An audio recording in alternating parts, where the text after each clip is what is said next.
A ver si- Buenas tardes, agradecemos a cada uno de ustedes su continuo interés por las capacitaciones que ofrecemos en nuestro ciclo anual de conferencias virtuales. En esta oportunidad tenemos un exponente experto en el área temática que abordaremos, así que me permito presentarles a nuestro expositor, el máster Aldo Romero. Él es un reconocido periodista con amplia experiencia en la cobertura mediática nacional e internacional. Se ha desempeñado en el ámbito periodístico durante los últimos 30 años de manera continua en radio, televisión, prensa escrita y digital, laborando en los medios de comunicación más importantes de Honduras. Posee estudios de maestría en dirección de comunicación, una especialidad en aprendizaje basado en investigación en el Instituto Tecnológico de Monterrey, un diplomado especializado en comunicación laboral de la Universidad de California, Irvine, y una especialidad en aprendizaje efectivo en entornos virtuales de LASPAW Harvard, productor de su propio proyecto multimedia, Visión Activa Media. Durante su experiencia académica, también se ha desempeñado como docente y director académico del pregrado en Comunicación Social y Pública de la Universidad Metropolitana de Honduras y actualmente como jefe académico nacional en la licenciatura en periodismo con enfoque digital de CEUTED UNITED.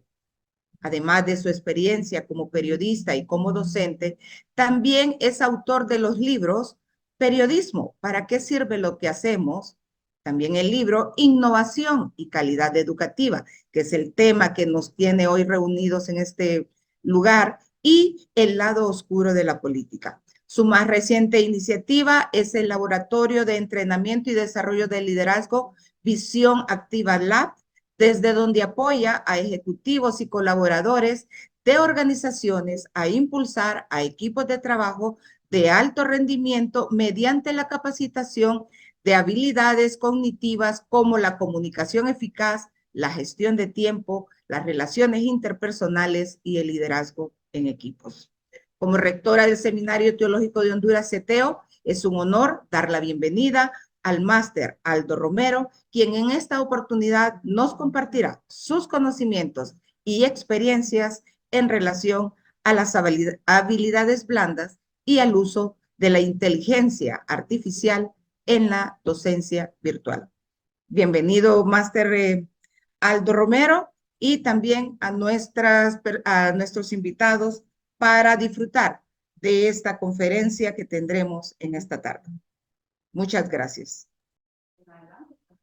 Hola, buenas tardes, gracias y gracias a CETEO por la invitación. Hace ya algunos meses, creo que a finales del año pasado, que compartimos en un evento del Programa Nacional de Transformación Educativa Digital, hablamos de la posibilidad de este tipo de talleres y qué bueno que se ha podido concretar previo al inicio de una de una nueva etapa, de un nuevo periodo académico en el CETEO.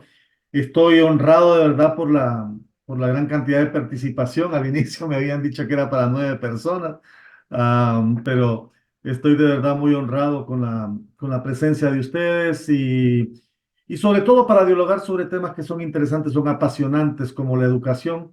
Si bien mi formación de base fue periodismo y ha sido periodismo, he estado involucrado en el ámbito educativo los últimos 18 años a nivel de la educación superior, trabajando con dos universidades desde iniciar con un plan de estudios, prepararlo, diseñarlo, trabajar la parte curricular hasta lograr su aprobación a nivel de educación superior.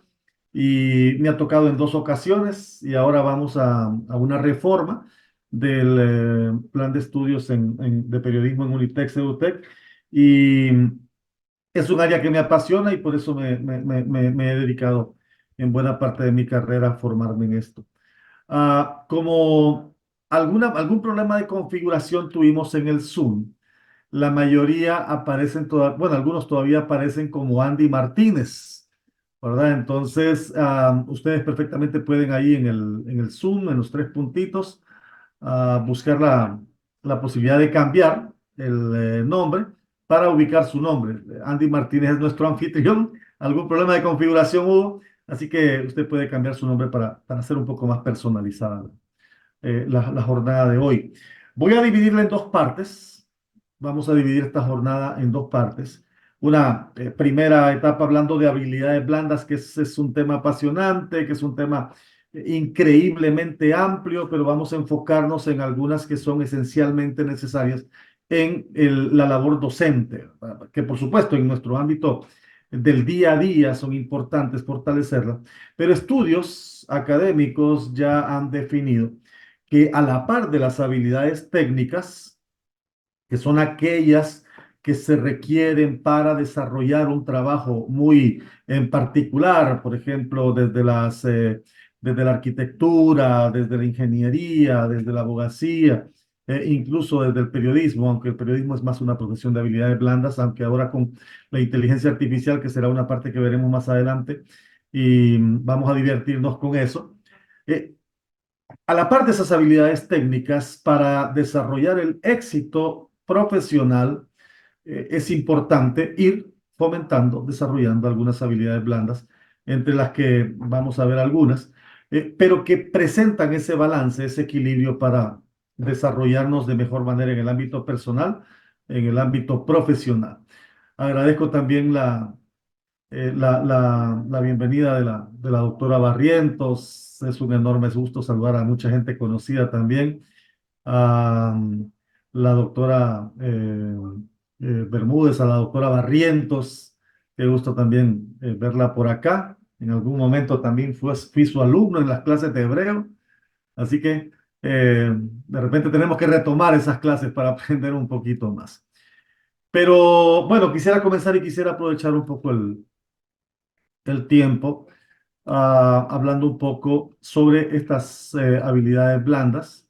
La primera parte, esto va a ser un repaso muy rápido, no me voy a detener mucho en esta parte, va a ser un repaso bastante rápido, pero la idea es que podamos reflexionar sobre las mismas y que en el momento en que podamos tener la etapa de preguntas y respuestas podamos ir agotando algunas. He llamado a esta presentación las habilidades para la formación integral, una formación más desde la perspectiva integradora, no solamente en nuestro rol como docentes, sino también en nuestro rol de guías. La nueva dinámica de la educación eh, cambió radicalmente el esquema bajo el cual fuimos enseñados. Ya un docente no puede enfocar la responsabilidad de formar a otros amparado en aquel criterio de así aprendí yo y así voy a enseñar, porque ha cambiado radicalmente la dinámica. Antes teníamos una cátedra más magistral. Hoy tenemos una cátedra que es participativa, que es interactiva y en donde el profesor ya no es el que lo sabe todo, sino que se convierte en un guía, se convierte en ese líder que va guiando a los equipos de trabajo a lograr objetivos. Y vamos a hablar un poquito sobre eso. Entonces, quisiera ir comenzando con la presentación, hablando un poco sobre cómo desde el ámbito profesional, desde el ámbito laboral, están definiendo las, vamos a ver si logro ubicar, porque la pantalla es amplia.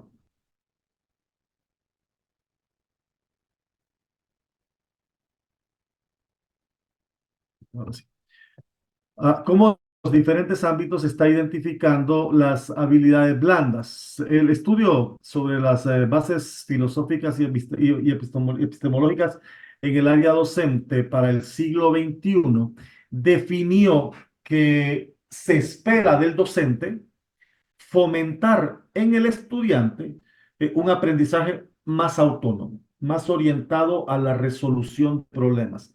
Y por eso la metodología de casos, la metodología de aprendizaje basado en problemas, orientada a la resolución de problemas, a la presentación de propuestas de desarrollo de nuevos procesos, de nuevas dinámicas que puedan solventar algunas necesidades.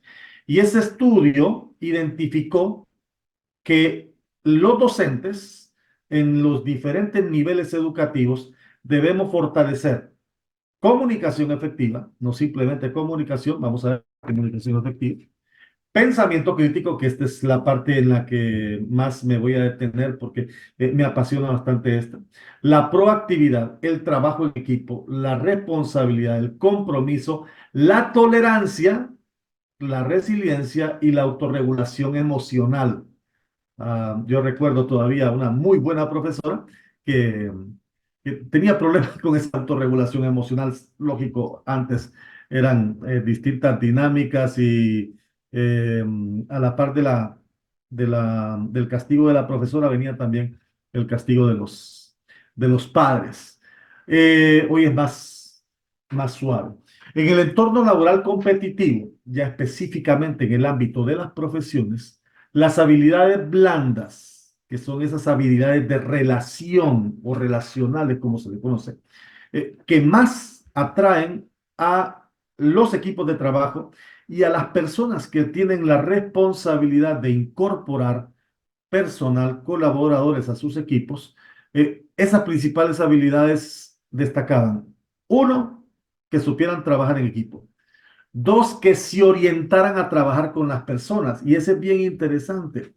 Regularmente en el ámbito de la comunicación corporativa, que es una de las áreas que a nivel de posgrado también trabajo en la parte docente, en el ámbito de la comunicación corporativa, la comunicación de empresas, es importante no solamente trabajar con públicos internos, con la gente con la que estoy internamente trabajando, mis colaboradores, mis equipos de trabajo, las personas que comparten el día a día de los objetivos empresariales o los objetivos comerciales, en este caso, o los objetivos académicos, sino también poder trabajar con el público externo, ir hacia el exterior, poder tener una muy buena relación y una muy buena comunicación con las personas. Una empresa cuya comunicación interna es muy buena, pero externamente no comunica, es una empresa que camina con con una pata más corta que la otra, por ejemplo, para ejemplificar en el caso de una mesa.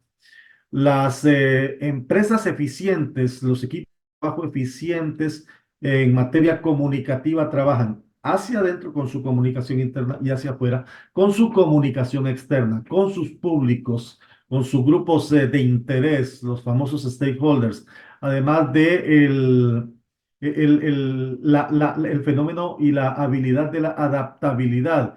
Nada es permanente, las cosas van cambiando, la forma en que me enseñaron a mí no es la misma forma de la educación actual, entonces debo ir adaptándome a nuevos procesos, cambiando las dinámicas de hacer las cosas. Y entonces empecé a investigar y empecé a leer algunos artículos académicos publicados en revistas sobre el caso de la educación teológica, que lo ubiqué de esta forma, porque ese fue el enfoque principal de la capacitación. Es crucial que los docentes fortalezcan habilidades, comunicación efectiva, que se repite, la capacidad relacional, relacionarnos adecuadamente con otros, trabajamos con personas y yo soy de los que creo que antes que tocar la mente, tocar el conocimiento, hay que tocar el corazón. Hay que ir al corazón de la gente, hay que ir a relacionarse adecuadamente con la gente.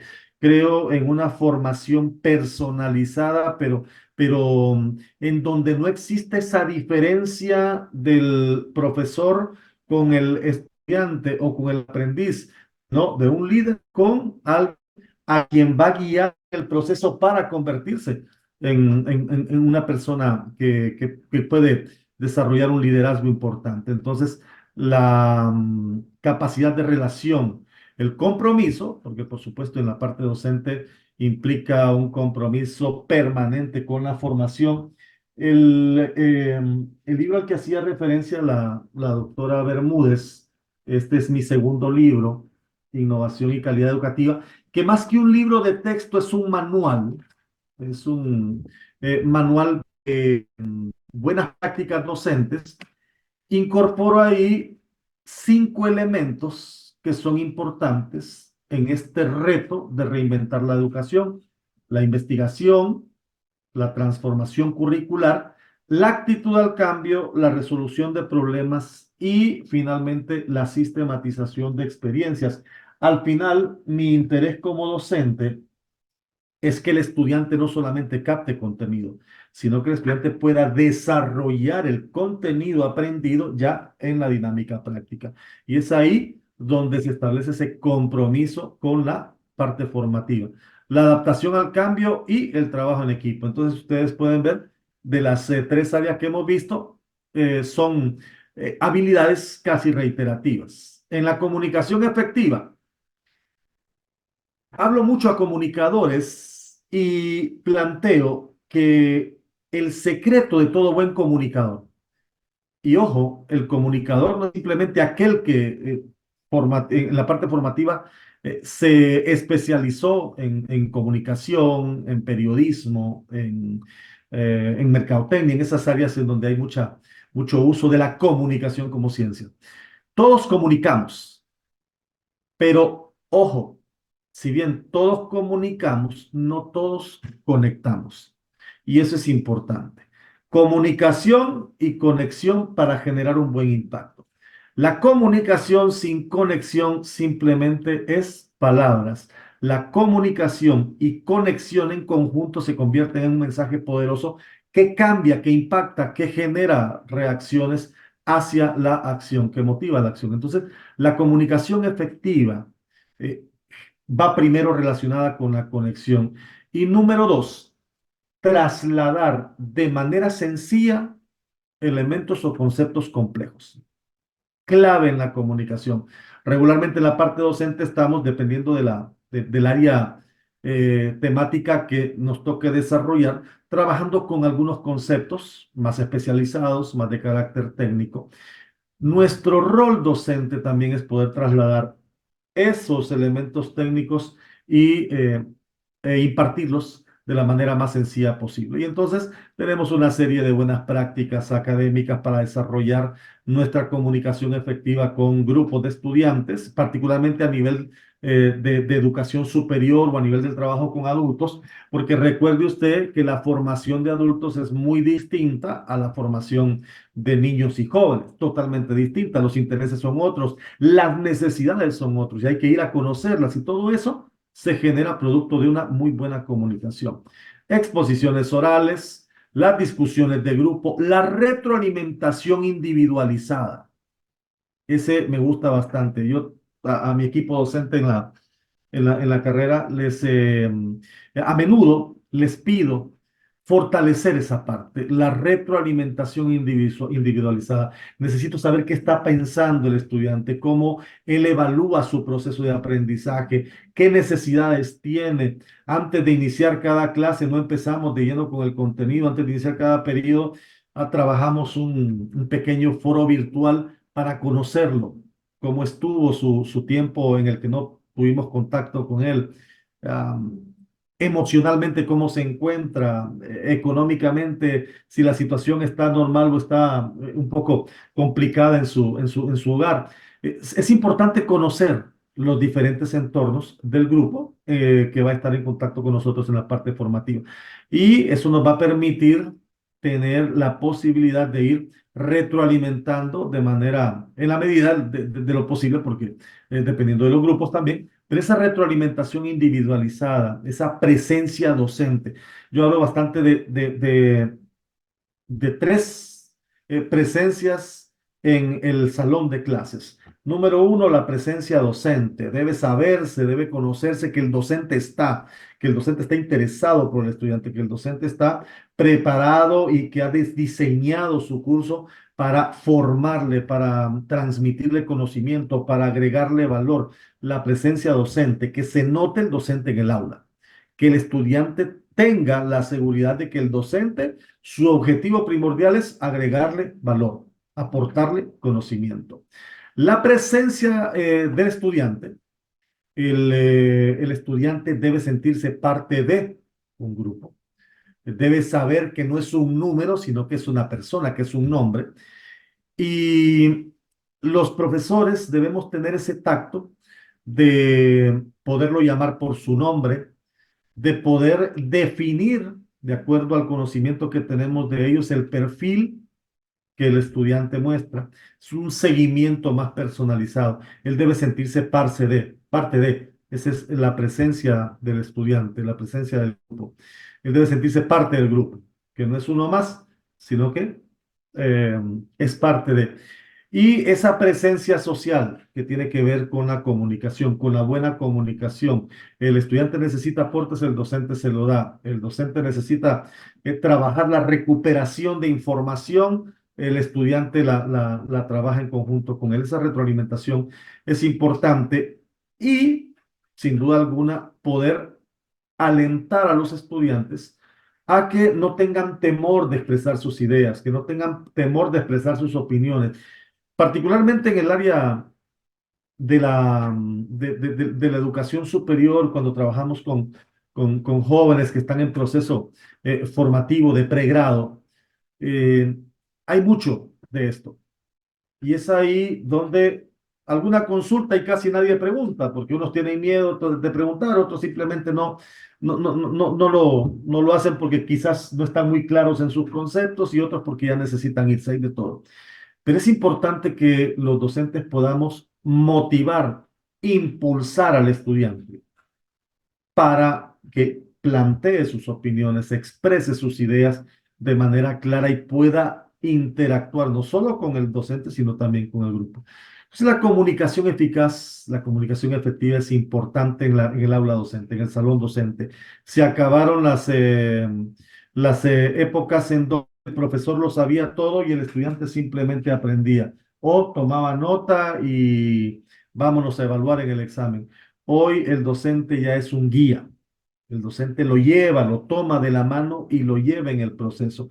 Cuando definimos nuestros objetivos de aprendizaje y llegamos al final del proceso y medimos el aprendizaje del grupo contra nuestros objetivos, ahí nos damos cuenta si comunicamos bien, si trabajamos bien esa parte de la comunicación efectiva.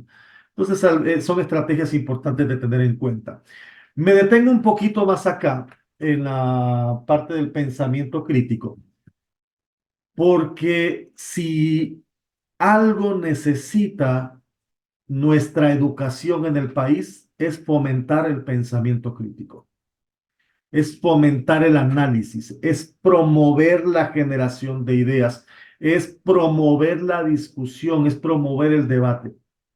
Gran parte de los proyectos de grandes oportunidades de trabajo se pierden por un problema y es la dificultad de hacer análisis crítico, de defender mis propuestas, de defender mis ideas, de defender mis proyectos. Y ahí es donde tenemos que poner mucha atención, no solamente en la formación de jóvenes y niños, sino también en la formación de adultos. El pensamiento crítico. Yo no puedo aspirar que al final del proceso el estudiante piense de la manera que yo quiero que piense. Por el contrario, debo animarlo, debo motivarlo, debo impulsarlo a que él desarrolle su propio análisis, desarrolle sus propios conceptos, desarrolle la posibilidad de poder incluso debatir conmigo, con sus ideas, o de que pueda incluso buscar situaciones alternativas para generar interacción de conceptos o aprendizaje de conceptos. Y entonces ahí es donde entra la etapa de las preguntas desafiantes, cuando ya lo impulso a pensar, cuando ya lo impulso a razonar, cuando ya lo muevo a desarrollar análisis sobre algo. Yo trabajo bastante en los clubes de lectura. En este momento tengo estoy trabajando dos asignaturas y en las dos asignaturas he ubicado una estrategia de club de lectura en la que me pongo con ellos desde la plataforma. Yo uso Perusol para eso, desde la plataforma trabajando la lectura de documentos. Entonces les subo el documento y vamos leyendo por partes, voy presentándoles explicaciones en video o algunos análisis en video de la lectura correspondiente y ellos luego van en la plataforma tomando nota o haciendo apuntes, subrayando y dando aportes. Los clubes de lectura también generan ese pensamiento crítico a través de diferentes perspectivas, diferentes interpretaciones, para encontrar mediante el análisis y la evaluación las ideas y los argumentos que son necesarios en el proceso, que aprendan a cuestionarse las cosas, el por qué y el por qué y el por qué, que aprendan a razonar, a cuestionarse las situaciones, que aprendan a buscar evidencias, no solamente que se queden con el concepto, que se queden con el artículo, que busquen evidencias. Hace algunos meses yo presenté en la Universidad de Ciencia y Tecnología de Panamá, en un congreso de innovación e investigación educativa, un trabajo que hicimos durante un semestre completo con estudiantes evaluando las habilidades digitales de estudiantes de periodismo de diferentes universidades, periodistas en ejercicio y comunicadores del interior del país. Entonces presentamos ese informe desarrollado por estudiantes. Ellos trabajaron la parte de encuestas, fueron al campo, conocieron, hablaron con la gente, llegaron a las salas de redacción, iban a la par del profesor, por supuesto, ahí estaba con ellos, pero simplemente era un guía y el trabajo lo desarrollaron ellos. Y entonces fueron a buscar evidencias para respaldar sus conclusiones. No, no simplemente una encuesta, porque una encuesta puede ser fácilmente manipulable, y más cuando el estudiante quiere o está enfocado simplemente en pasar. No, fueron al campo, se entrevistaron con gente, buscaron evidencias, rastrearon documentos, evaluaron documentos, trabajaron bibliografía, búsqueda bibliográfica, hicieron una matriz de datos. Entonces, genera esa disposición de respaldar sus argumentos con evidencias. Me enfoco tal vez en el primer punto porque los demás están relacionados, pero quizás en el de las preguntas desafiantes es importante hacerle entender al estudiante que está ahí no solamente para captar conceptos, sino también para aportar. Y a veces tengo que desafiarlo, a veces tengo que retarlo a ser mejor. Debo impulsarlo a subir de escalón, porque mi objetivo como docente no es simplemente entregar una cátedra, dar una clase, presentar mis objetivos, definir los temas, desarrollar los temas y hacer una evaluación. Al final, eso es parte de nuestro trabajo, es es lo mínimo realizable dentro de la programación de una clase. Nuestra, nuestro sílabo, con los objetivos de aprendizaje, con las actividades sumativas, con las actividades formativas, con los desarrollos temáticos y las propuestas de trabajo. Ese es el mínimo realizable. Es lo mínimo que se requiere para trabajar la parte docente. El resto viene después, en el desarrollo, en la búsqueda de que ese mínimo realizable que tengo como base al final se convierta en esa fuente de conocimiento que yo necesito dejar en el estudiante, no solamente en la parte teórica, sino también de aplicación práctica. Entonces, hay algunas preguntas desafiantes. He identificado de tres tipos, por ejemplo, a nivel de reflexión y colaboración.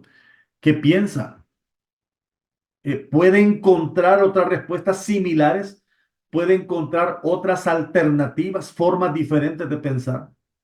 Eh, ¿Alguien más del grupo pudiera aportar? Porque cuando se trabaja en equipo siempre hay quien destaca, ¿verdad? Quien es el que tiene la facilidad de comunicación y la facilidad de exposición, pero el resto del equipo debe de aportar, debe de generar también. Ah, y esta última pregunta a mí me gusta bastante porque yo siempre le digo a mis estudiantes, usted tiene que convencer a los demás de que usted tiene lo que ellos necesitan. Cuando usted se somete a una entrevista de trabajo, usted tiene que ir convencido de que usted tiene lo que el empleador necesita, que usted tiene lo que la gente necesita. Usted debe saber defender sus ideas, debe saber defender sus propuestas, debe saber defender sus proyectos, convencerlo, pero él debe de tener en cuenta, el estudiante, eh, cómo convencer a los demás que su opinión, que su respuesta tiene el fundamento que se requiere. Otras preguntas desafiantes, más autorreflexivas. No hay, no puede ser posible que todos piensen igual que yo, ¿verdad? ¿Cómo determino que mi verdad puede ser diferente de la de otro? ¿Por qué no considerar otras alternativas para solucionar problemas? Am, eh, eh, eh, ¿Cómo darle sentido a mis respuestas? O de repente explorar otras perspectivas. ¿Cuál es el supuesto? ¿Cuál es el fundamento detrás de una afirmación? Los antecedentes que respaldan una afirmación o un contenido, un trabajo presentado. ¿Y por qué entender por qué alguien podría tener opiniones diferentes con relación a mi trabajo? Y aquí, en esta última pregunta, me gusta bastante la evaluación de pares, porque es un doble aprendizaje. Cuando yo le entrego el trabajo de otro estudiante a uno diferente, y esa evaluación de pares, hay ya un proceso de razonamiento crítico, porque piensa, ¿cómo lo hice yo y cómo lo hizo mi compañero? ¿Qué aporte yo le puedo dar a mi compañero? ¿Qué opinión, aunque sea diferente, puedo dar? Esa evaluación de pares, sin duda alguna, es interesante, es importante y es necesaria en procesos formativos, quizás más de educación superior, a nivel de posgrados también, porque hay mayor análisis, hay mayor amplitud en el razonamiento, pero fortalece ese pensamiento crítico. Luego, otra habilidad, el trabajo en equipo, es definitivamente importante, aunque nuestro sistema educativo, ojo con esto, nuestro sistema educativo es individualista. Tenemos un sistema educativo que premia el individualismo. El mejor estudiante, el más destacado, el más puntual, el estudiante líder. Y a veces eso contrasta también con el trabajo en equipo, ¿verdad? Entonces, eh, el trabajo colaborativo a nivel de clase es importante, los proyectos grupales, el desarrollo de esa interacción orientada a la resolución de problemas. Ir pensando ya en la parte formativa desde una perspectiva más colaborativa y menos individualista. Siempre encontré yo, ahora muy poco porque el enfoque es diferente. Pero siempre encontré a alguien que me decía, Lick, yo voy a trabajar solo, yo voy a trabajar solo, o yo voy a desarrollar solo mi trabajo. Y de repente encontraba grupos en donde de 5 trabajaban 2. Encontrar el equilibrio para poder hacer que ese grupo trabaje en conjunto es importante. Y encontrar la forma de hacerle entender al estudiante que debe de trabajar con otros al margen de si comparte o no ideas, afinidades, amistades, criterios, temas, porque en el campo laboral se van a encontrar con todo tipo de personas y van a tener que trabajar de repente con personas con ideas diferentes, caracteres diferentes, propuestas diferentes, ambiente de más de competitividad. Fortalecer la parte de trabajo en equipo es sumamente básico en el sistema educativo. Y la otra, quizás la última en la que me quiero enfocar es una educación proactiva, una formación proactiva. Sacar al estudiante del esquema del aula de cuatro paredes. Invertir el proceso.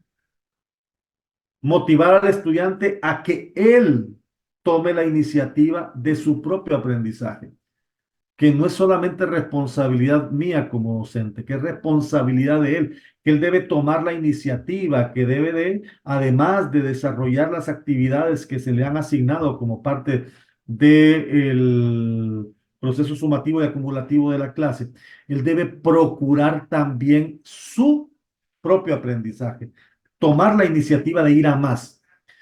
Nosotros trabajamos bastante los canales de aprendizaje y yo siempre estoy buscando cursos cortos, talleres cortos, para que ellos puedan tomarlos, que tengan el incentivo de sacar un diploma y agregue valor a su formación, regularmente trayendo expertos para desarrollar un tema específico, trayendo invitados a mi aula de clase, poder hacer dinámicas participativas con ellos y, y entender que es todo un proceso de interacción. El estudiante debe tener claridad de que él debe asumir también gran parte de la responsabilidad de su propio aprendizaje. Y en el aprendizaje de adultos es todavía con mayor fundamento, porque hay necesidades ya específicas, hay necesidades ya identificadas donde yo debo fortalecer mis habilidades, qué cosas nuevas necesito aprender. Una de las cosas que he aprendido en el proceso es que tengo que seguir estudiando, tengo que seguir aprendiendo, tengo que seguir matriculándome en talleres, en cursos, en diplomados, para poder ir fortaleciendo la parte formativa. Regularmente, como les decía, nada es permanente, todo está cambiando, hay nuevas formas de hacer las cosas. Por eso esa adaptación al cambio es importante. No puedo cerrarme a las mismas ideas. De repente, los resultados ya no son como antes. Debo buscar la forma de que esos resultados sean diferentes. Entonces, debo tomar también esa iniciativa de aprendizaje como docente, no solamente fomentarla en el estudiante. Luego, buscar cómo desde mi formación docente, desde mi actividad docente y el mismo estudiante puede aplicar la dinámica de servir. ¿De qué manera puedo servir a otros con lo que estoy aprendiendo? ¿De qué manera puedo servir a otros con el conocimiento que estoy adquiriendo? Y es aquí donde entra bastante la etapa de vinculación. Desde la parte universitaria nosotros lo llamamos vinculación universidad-sociedad. ¿Cómo puedo vincular la actividad formativa con los grupos de la sociedad?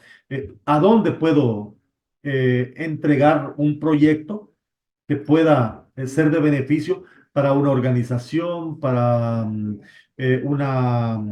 emprendimiento, para un grupo de labor social? ¿Cómo puedo servir desde la parte formativa?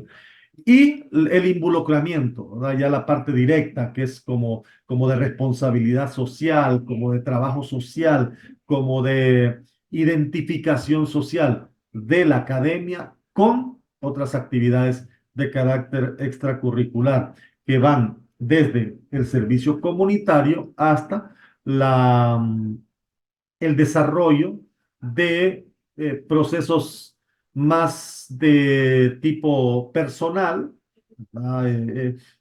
Participar de talleres de expresión corporal, de oratoria, de liderazgo, cómo actividades extracurrículum pueden relacionarse con la formación de los estudiantes. Entonces, son cuatro habilidades que yo identifico que son como básicas y de las cuales se desprenden otras, como la comunicación efectiva.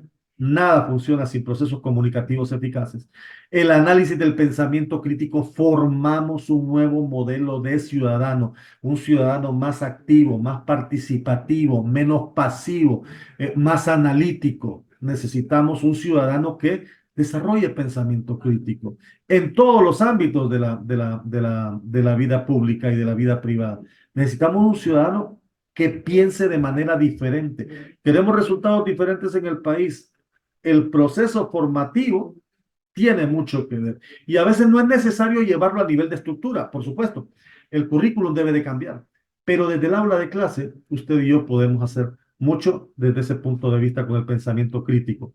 El trabajo en equipo ya no es negociable y esa proactividad. Entonces, quisiera abrir estos minutos, no sé si tendremos algunas preguntas para poder evaluarlas y que después podamos entrar a el tema de la inteligencia artificial, donde espero que nos divirtamos un poco y podamos encontrar algunas respuestas oportunas para mejorar nuestro trabajo docente. Así que dejaría a Andy para saber si tenemos consultas sobre este particular.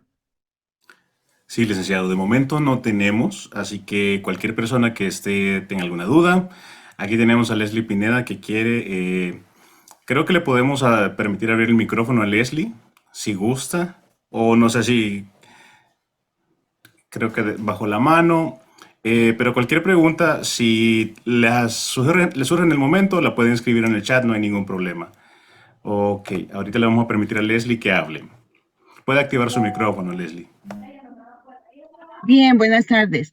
Es interesante el panorama y definitivamente promover que el estudiante tenga ese deseo y motivarlo para poder desarrollar este pensamiento crítico es vital, porque hoy en día podemos ver cuánta gente habla sin un fondo. Ujú. Ahora, ¿cómo yo hago para romper todos esos paradigmas que el maestro tiene, que ha sido formado de esa manera? ¿Cómo yo lo motivo para que pueda visualizar la importancia de hacer estos cambios? Porque muchas veces los alumnos son desestimados con un aporte, sencillamente porque al maestro no le interesa escuchar cosas contrarias a sus planteamientos, no puede enriquecer. Aún en las tesis podemos ver, uno Sí. elabora una hipótesis y viene el maestro y le dice, no, hazla de esta forma. Y si no, no voy a ser tu asesor. Entonces, ¿cómo lograr esos cambios en los maestros? Sí, interesante, muy buena pregunta. Me remito al texto porque eh, yo planteo en el texto un nuevo perfil docente y ese nuevo perfil docente ya no es simple retórica. Y quiero compartirle un poco, Leslie, lo que planteo yo desde ese nuevo perfil docente. Bueno, de hecho, en la importancia de la formación docente hay tres elementos. Número uno, la parte de transformación y capacitación. La actualización es el segundo, el nuevo perfil y su rol social. Pero dentro del nuevo perfil, eh, establezco que ya es una necesidad que requiere, uno, liderazgo. ¿Ok? Una visión de liderazgo. No puedo quedarme en, en, en lo que pienso que es, ¿verdad? Tengo que abrirme a nuevos esquemas. Y la transformación educativa, toda esta innovación educativa, seguramente el proceso se irá encargando, y esto es duro, el proceso se irá encargando de desechar aquellos docentes que no se abrieron a nuevos esquemas de pensamiento, que se quedaron con con esos paradigmas de enseñanza, que no entraron en la nueva dinámica de la innovación. Y entonces hoy en día esas cualidades y exigencias han cambiado rigurosamente. A mí me gusta mucho leer la visión que tenía es un profesor, era un profesor, ya falleció, Ventura Ramos Alvarado. Él fue un periodista, pero no tenía formación de periodista porque en ese tiempo no estaba en la escuela de periodismo en la universidad. Él se formó como docente y él decía lo siguiente: enseñar en el sentido de guiar a otras personas a formar su personalidad es uno de los trabajos más delicados de cuanto realiza la sociedad. Antes se le comparaba como un apostolado y tiene mucho que ver con lo que usted planteaba en el sentido de yo ya no puedo pensar en un estudiante que esté enfocado en pensar igual que yo le enseño, porque entonces estoy formando un Aldito, por ejemplo. Y yo recuerdo muy bien uno de los rectores con los que yo trabajé. Él me decía, piense en función de que usted debe de aportarle a los estudiantes elementos diversos que usted muchas veces no va a manejar. Entonces búsquelos por otras vías para que ellos puedan hacerse su propio análisis formativo. Así que eso es importante. Gracias, Leslie, por la consulta. Yo resumiría que el docente que no se abre a la transformación y a la innovación, el mismo sistema educativo se va a encargar de irlo descartando, ¿verdad? Tenemos también a Carmen Pineda, que ella acaba de levantar la mano y tiene otra pregunta. Y después pasaríamos al chat, que hay dos preguntas más. Hola, Aldo, un placer. Eh, es bonito ver a diferentes amigos aquí. A Leslie, ¿verdad? Que nos conocemos desde hace muchos años. Y como dicen, estamos en diferentes contextos tratando de aportar. Yo me hago una pregunta y preferiblemente ahora las universidades están atendiendo toda una generación que podríamos decir son los millennials. Y que nos dice, ¿verdad? Todos los recursos didácticos referente a este cambio generacional, donde considero que todo este enfoque que a nosotros nos enseñaron en la universidad, de formación del pensamiento crítico, cuál es la valoración del enfoque que realmente está teniendo la población estudiantil, y no me refiero solo a la formal, ¿verdad? Porque a veces pensamos solo en las universidades.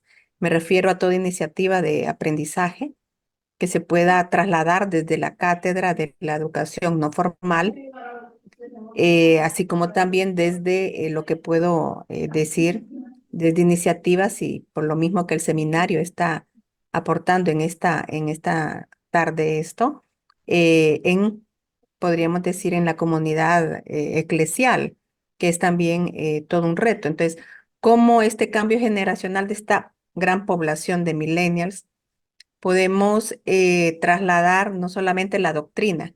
Porque yo creo que en un enfoque de transformación digital, muchos nos tenemos que adaptar más rápido, ¿verdad? Es un proceso de adaptación más rápido, pero también cómo mantenemos la doctrina, el buen hacer y el buen ser en el proceso, que permita, y me encantó mucho la parte esta, porque hay que retomar, que nos permita formar y motivar a individuos que estén interesados no solamente en sí mismos, sino en aportar a los demás como principio de vida, y no digamos un principio cristiano. Entonces, ¿cómo yo aprendo para poder tener la sensibilidad y el compromiso para transitar en el aprendizaje de los demás en cualquiera de los ámbitos, formal como no formal? Creo que todos los días estamos aprendiendo y todos los días tenemos la oportunidad de formar en cualquier círculo o ámbito, ya sea laboral, de relacional, pero ¿cómo hacemos? Vaya, en el caso, ¿verdad? Nosotros, Aldo, que ya estamos en una generación, eh, para transitar con esta nueva generación de los millennials. Es interesante y a mí me gusta porque yo trabajo con ellos bastante y cuando un docente se incorpora al trabajo o cuando hago capacitaciones con el equipo docente de la carrera y de la universidad, eh, hablo con ellos en el sentido de que si ya tenemos experiencia, si somos profesores que ya hemos tenido un camino recorrido, entender que nosotros tenemos que ser reeducados. Tenemos que ser reeducados. Y ese proceso de reeducación se divide en tres grandes vertientes. Aprender, desaprender para reaprender. Debo estar en constante aprendizaje de nuevas cosas. Debo de estar actualizado. Ese aprendizaje muchas veces va a reñir o va a chocar con mis formas de pensamiento o con mis formas de desarrollo docente. Pero aprender. No puedo cerrarme a aprender. Los contenidos van, si bien la génesis se mantiene, las formas son diferentes. Y bueno, incluso a nivel nosotros mismos como docentes, regularmente cuando buscamos trabajos en donde el estudiante debe de presentar la documentación o las referencias bibliográficas, Yo regularmente les digo, mire, no me busque trabajos de 5 años en adelante, búsqueme de 5 años para acá, porque necesito algo actual. Pero si yo mismo estoy exigiendo trabajos con referencias bibliográficas recientes, no puedo fundamentar mi clase en contenidos ya desfasados en cuanto a tiempo, porque, reitero, en la parte conceptual hay contenidos que no cambian. Luego el proceso de desaprender, ¿verdad? Aquello que ya no me es útil dentro del aula de clase, aquello que ya no me resulta, aquello que no va a generar los resultados del aprendizaje al final, desecharlo para poder aprender, reaprender, aprender cosas diferentes, metodologías de evaluación diferentes, dinámicas de trabajo diferentes. Entonces es un proceso que va desde esa parte, la reeducación de los docentes desde nuevos aprendizajes, desaprender para reaprender. Ok, antes de continuar con Andy y con Arturo, tenemos dos preguntas en el chat. ¿Cómo ayudar al compañero o alumno que se niega a participar aduciendo que siempre ha tenido temor al público? Sí, y quisiera también la otra, porque dice que ante una sociedad tan polarizada ¿qué se recomienda hacer para educar a los muchachos? Bueno, mire, yo tengo muchos casos, y bueno, todos los docentes tenemos, siempre hay unos que hablan más que otros, siempre hay otros que son más callados, pero es ahí donde está el tacto docente, es ahí donde está el trabajo personalizado, el rol de guía, el rol de líder. Ese es el trabajo nuestro, el rol del líder en el aula, para involucrarlo, para ayudarle a encontrar su potencial, para ver en él lo que otros, o lo que él mismo no ve o lo que otros no han visto. Siempre yo les recomiendo a ellos, busquen gente con la que ustedes puedan conectar de manera emocional, pero que sea gente que los pueda impulsar. Un mentor, un profesor, un líder religioso, gente que vea en ellos lo que ellos mismos no ven, ayudarles a ellos a identificar su potencial, ayudarles a ellos a identificar sus habilidades. Y eso es efectivo, pero uno hace un trabajo de mentoría, casi de coach de vida, porque se convierte además en un consejero. Y cuando usted observa a ese muchacho que empezó calladito, que empezó muy cohibido y lo ve trabajando con grupos y lo ve presentando y lo ve hablando, es una satisfacción enorme en ese sentido. Creo que el trabajo personalizado, de mucha mentoría, de mucho seguimiento, de identificación de potencial en el joven, en el educando es importante. Con el tema de la polarización, mire, este es un tema bien complejo y uno debe de ser cuidadoso, porque al final yo puedo promover el debate, ¿no? Puedo promover el debate, pero debo ser muy cuidadoso en la conclusión. Debo ser muy precavido en la conclusión. Al final es parte del pensamiento crítico también.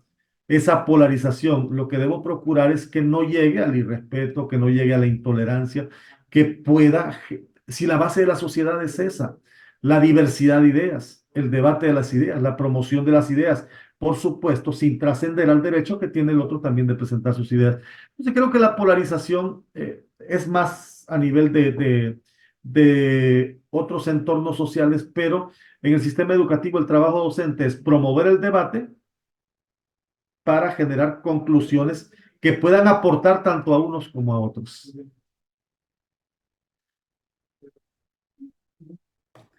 Aquí está Carlerazo, y mira qué bien que Carlerazo lo ubicaba, ¿verdad? Los debates de altura, que se están terminando, de acuerdo, pero es parte de nuestro trabajo también incentivarlos, ¿verdad? Incentivarlos. Las sociedades de debate son muy buenas estrategias. Quizá tendríamos una pregunta más, ¿verdad? Sí, sí, tenemos aquí a Andy Martínez, él puede, su pregunta, ya tiene el micrófono habilitado. Bueno, dice Andy, pero no creo que se llame Andy. Le escuchamos.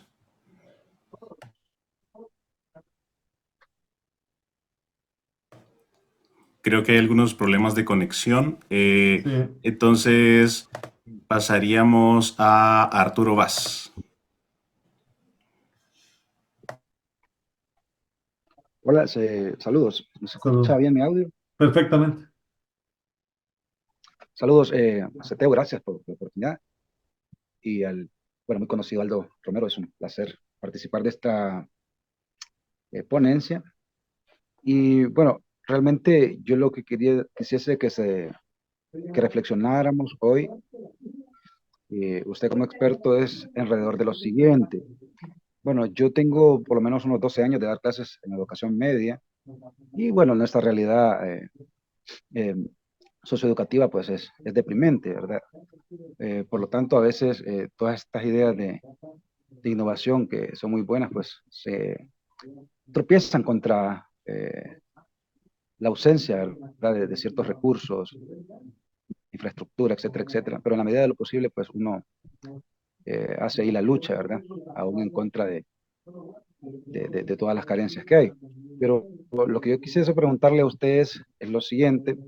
eh, ¿Cómo hacer, Aldo, cuando uno busca innovar, prepararse, etcétera, etcétera, y nos encontramos con que, por ahí creo, algún compañero mencionaba lo siguiente, que eh, hay una gestión, una especie de control, llamémosle del sistema, de lo que se puede enseñar y lo que no se puede enseñar. Por ejemplo, a nivel de educación media hay un currículum nacional básico, que si bien es cierto, puede servir como un punto de partida, pero usted me planteaba ahí en la parte del pensamiento crítico, de cómo enseñarle a pensar, en mi caso a los adolescentes y a los niños y jóvenes, pero cuando ya se salen ideas a flote de repente que es inevitable que choquen contra de repente ideas políticas, ideas religiosas, etcétera, etcétera. Entonces, a veces uno como profesor corre peligro de repente de que lo denuncien como una especie de rebelde o anarquista de la educación. Eso, en primer lugar, pues, ¿cómo ha hecho usted a lo largo de su trayectoria? Porque me imagino que se ha encontrado con esas ideas, porque yo lo sigo a usted, aunque yo no soy periodista, lo he seguido de los diferentes canales y veo que usted es muy objetivo en su análisis. Entonces, ¿cómo ha hecho en ese caso? Porque aún a nivel, yo ahorita estoy haciendo mi maestría en filosofía en una universidad de México y es difícil cuando uno va a la UNAP, por ejemplo, también a ver si le acreditan o no le acreditan un X o Y título, porque también se encuentra con esas cosas uno, pues, porque uno buscando innovar ve que en otras universidades de otros países con mejores sistemas educativos hay programas, por ejemplo, que la UNAM por ejemplo, no los reconoce, ¿no? Y que uno podía Sí. capacitarse más en áreas como los créditos, el pensamiento crítico, la comunicación efectiva, etcétera, etcétera. Entonces, se encuentra uno con eso, ¿verdad? De que de repente la UNAM no los valida. En su experiencia, quisiera preguntarle también si usted considera que uno debe de repente optar por títulos a veces que son propios o no oficiales, que no valida la UNAM, pero que de repente a nivel profesional pueden capacitarlo a uno. ¿Ha tenido experiencia usted con eso? ¿Cree que Eh, pueden servir o no? Mire, yo creo que hay de casos a casos, ¿verdad? Y hay ambientes y entornos diferentes. Yo le quiero contar nada más una experiencia. Yo tuve el año pasado, desarrollamos para una organización una campaña en centros educativos públicos, en centros básicos, orientados al tema transparencia, y desarrollamos una campaña y la idea de desarrollar la campaña era poder socializar entre docentes, padres de familia y estudiantes, niños, estamos hablando de niños de 8 a 12 años, era el grupo que estábamos trabajando. Y entonces empezamos a visualizar cómo ese niño podía incorporarse activamente dentro del razonamiento que le permitía su edad en campañas de transparencia, de integridad. Y entonces empezamos a buscar en centros educativos, le estoy hablando de áreas rurales. Hicimos una visita y trabajamos algunas dinámica de expresión oral, de expresión corporal, los metimos en actividades como de teatro, teatro escolar, pequeñas obras cortas trabajadas por grupos en el momento, para encontrar los jovencitos con mayores habilidades para la oratoria y para la exposición. Y entonces hicimos pequeños guiones para que ellos grabaran esos guiones con su voz, para que grabaran con su voz y poderlos divulgar a través de las diferentes plataformas. Y entonces con ese grupo trabajamos 4 o 5 clips de audio, no de video, solamente de audio, enfocados en la transparencia, en la integridad, partiendo del hecho de la formación cívico-ciudadana. Otro grupo que tal vez no era no mostraba mucho potencial para la parte de locución, que tenían un poquito más de problemas para la vocalización o para el recordatorio de ideas, trabajamos murales colectivos, ¿verdad? Empezamos con pequeños ensayos, pequeños mensajes, un concurso de eslogans o mensajes por la transparencia, involucrándolos a pesar de su entorno bastante difícil en actividades. Entonces, yo creo que uno se encuentra a veces problemas cuando nos vamos muy a lo macro, pero si usted, por lo menos esa experiencia tuvimos nosotros, trabajando con los pequeños se pueden hacer cosas interesantes, cosas bonitas, cosas agradables. Por supuesto, hay de situaciones diversas, ¿verdad? Entornos diversos, pero regularmente ellos quieren ser parte de algo, quieren ser parte de un proceso, quieren ser tomados en cuenta. Y uno de los profesores con los que hablaba en ese momento, porque se hizo en la primera etapa del año, me decía, qué importante hacer este tipo de actividades, porque es en los primeros 3 meses del año, creo que estábamos en Catacama, en los primeros 3 meses del año escolar es cuando se nota la deserción, y el involucrarlos a ellos hace que se sientan parte del centro educativo, como que quieran estar ahí. Entonces, me parece que el trabajo ahí, con actividades que puedan ser de carácter participativo, colaborativo, grupal, me parece que son importantes de, de desarrollar. Bueno, quiero ir rápidamente avanzando porque Francesco dice que la educación debe ser científica, democrática, participativa, de acuerdo. Hablando de plataformas para trabajar en equipo. Para trabajar en equipo, plataformas no son quizás muy a nivel de plataformas digitales. Creo que los trabajos en equipo se desarrollan más a nivel de proyectos y de grupos, ¿verdad? Ahí es donde se fortalece ese trabajo de equipo, identificando también a los liderazgos para que estos a su vez se incorporen a otros. Siempre habrá un estudiante que es líder, pero el objetivo también es acompañar a ese líder para que pueda incorporar a otros. Creo que ahora Bueno, sí tenemos ya el audio a, arreglado de Miguel Ángel Reyes. a Miguel, sí. Miguel puede decir su pregunta. Buenas noches, licenciado, y las personas que están aquí en la sala. Les agradezco por la oportunidad. Licenciado, el tema que ha considerado usted sobre las habilidades blandas me llama mucho la atención, y yo quisiera consultarle en relación a que cada día se está considerando con una mayor importancia las habilidades blandas, aún desde el punto de vista por ejemplo, la empresa privada en los países, las grandes, diría yo, corporaciones. En materia de psicología organizacional, es una demanda para cada persona, ¿no?, que van a emplear. Y esto está trascendiendo los espacios informales, como es la casa, la familia y la misma iglesia.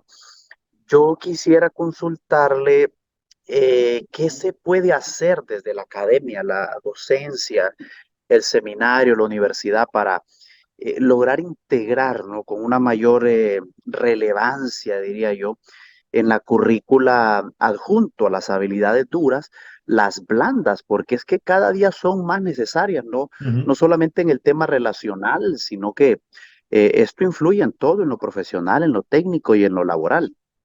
Sí, y a la par de las habilidades técnicas deben ir desarrollándose estas otras habilidades blandas, que son como el complemento ideal para el éxito profesional. Eh, en la parte técnica, yo conozco casos de colegas, por ejemplo, que trabajan con las carreras de informática, con laboratorios de informática, eh, manejan mucho la presentación de sus proyectos, el saber vender sus proyectos con palabras o el saber desarrollarlos en escrito para poder plantearlos después de manera expositiva antes de mostrarlos ya desarrollados.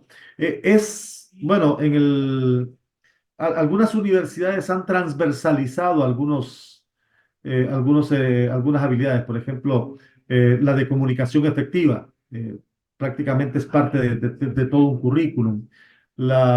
El pensamiento crítico, cuando uno revisa los sílabos, se encuentra que en efecto han sido transversalizadas y entonces el trabajo docente debe ser más, como de repente más accesible en el proceso de a la par de estas habilidades técnicas ir desarrollando el tema colaborativo, la parte comunicativa.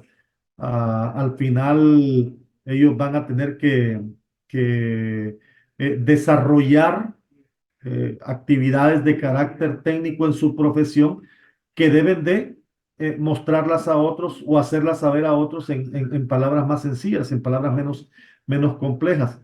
Pero sí es importante dentro del currículum ir transversalizando algunas habilidades blandas que vayan acorde eh, con los currículums, ¿verdad? Con la base de la currícula de determinada carrera o de determinada asignatura. Pero en efecto, como usted lo dice, es sumamente importante. Muchos se quedan en el camino producto de no poder manejar esa situación.